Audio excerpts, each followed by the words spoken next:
Erik Spoelstra, gumawa ng kasaysayan sa NBA.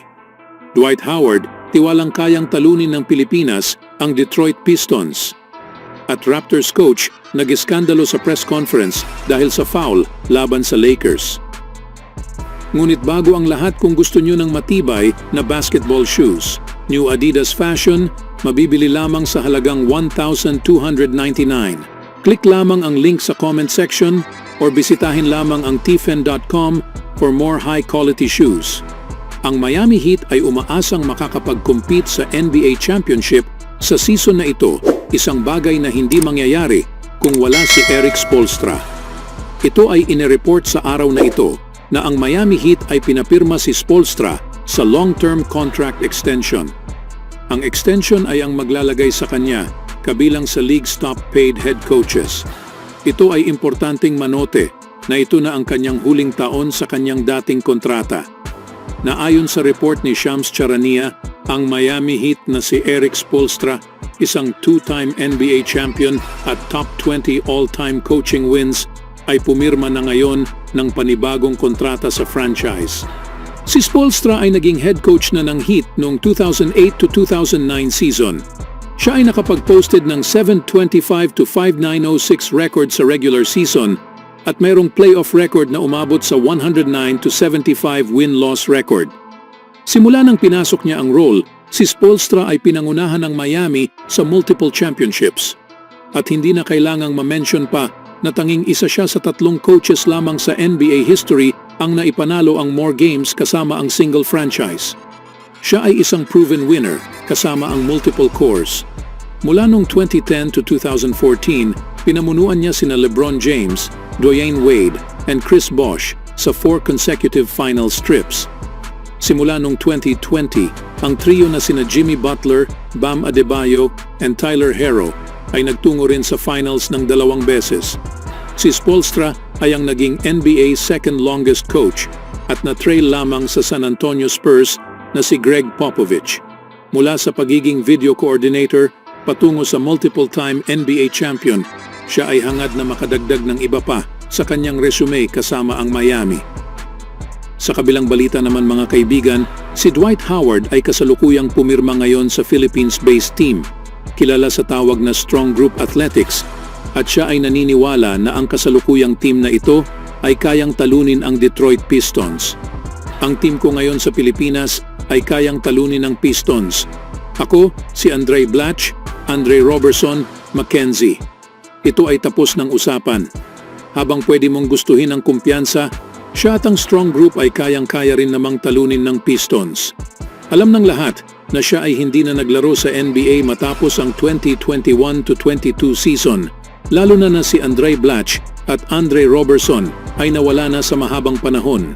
Dahil huling naglaro si Blatche sa NBA noong 2014 kasama ang Brooklyn Nets, habang si Roberson naman ay huling naglaro sa NBA game balikan noong 2021, gayon rin kasama ang Nets.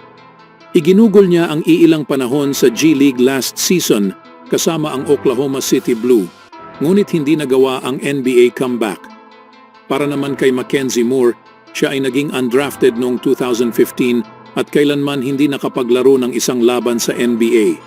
Habang ang Pistons ay naging sport woeful ngayon sa standing, na hawak ang 3-33 record, tiyak namang kayang-kaya nila ang 4 na manlalarong ito ayon sa paniniwala ng mga fans.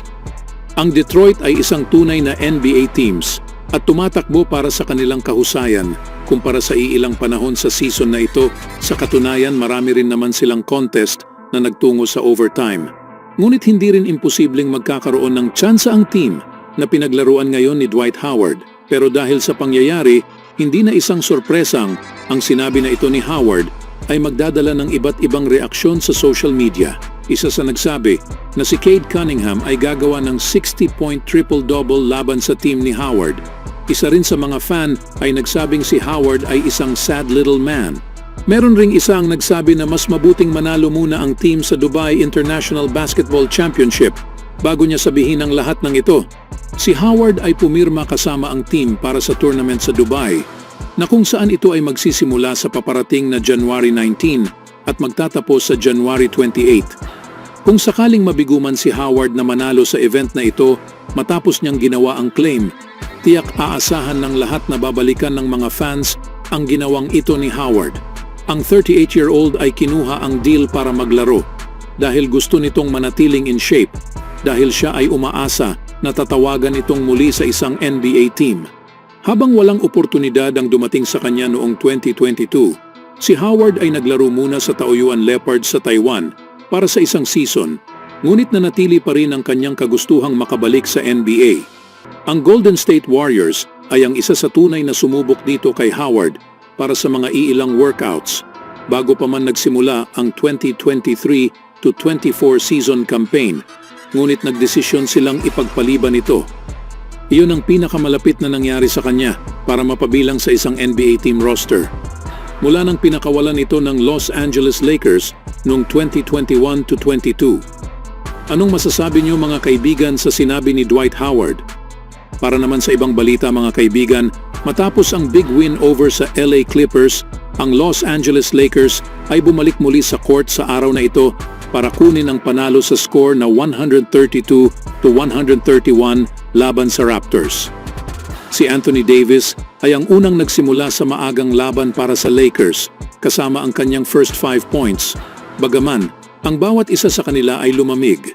Ang Raptors naman ay ang kumuha sa maagang lead sa 9-5 bago nakapag-konekta ng 3 si Cam Reddish. Si Davis ay patuloy na nagtrabaho ng maaga laban sa smaller Raptors team na siyang na-miss ang starting center na si Jacob Poeltl. Si Christian Wood ay pinasok at agad gumawa ng impact kasama ang 5 straight points para sa LA. Pagkatapos sa palitan ng 3 ni Davis at sa former teammate na si Dennis Schroeder, ang Lakers ay lumamang sa score na 28 to 24 sa pagtatapos ng first quarter. Si D'Angelo Russell ay na-involved naman para simulan ng second quarter kasama ang 3-pointer, bagaman ang parehong teams ay nagsimulang naging malamig sa puntong ito. Si LeBron ay aktwal na naging scoreless hanggang sa gitna ng second quarter sa panahong inatake nito ang basket at inani ang 3-point play. Then si LeBron ay nahit ang deep mula sa logo at na-extend ng Lakers ang lead sa 8 points. Ang Raptors new addition na si RJ Barrett at Emmanuel quickly ay agad nagpakita sa laban na ito at nag-stand out mula sa opensa para sa Raptors. Sa pangunguna ni Schroeder, ang Raptors ay nanatiling mainit bagaman umaangat naman ang Lakers dahil kay Davis sa opensa. Sa Lakers nanguna si Davis sa scoring na may 41 points, 11 rebounds at 6 assists. LeBron James na may 22 points, 5 rebounds at 12 assists. Kabilang na ang mga highlight reel na ito. LeBron logo! Logo! Dribble into the logo and then let fly the Lakers. LeBron. Habang sa kabila, si Pascal Siakam ang gumawa ng 25 points. Scottie Barnes na may 23 points para sa Raptors. Ngunit matapos ang laban, ang Raptors coach na si Darko Rajakovic ay nag-iskandalo sa press conference at sinabing bias nga raw ang pagkapanalo ng Lakers, maging ito ay nakakahiya sa mga referees at nakakahiya sa buong liga. Anong masasabi niyo mga kaibigan? 23 free throws for them and we get 2 free throws in the fourth quarter. Like how to play the game. Always do it on my own, so I gotta get through it. And the only thing I know is to love what I'm doing. Never give up, never slow, till I finally prove it. Never listen to the no's, I just wanna keep moving.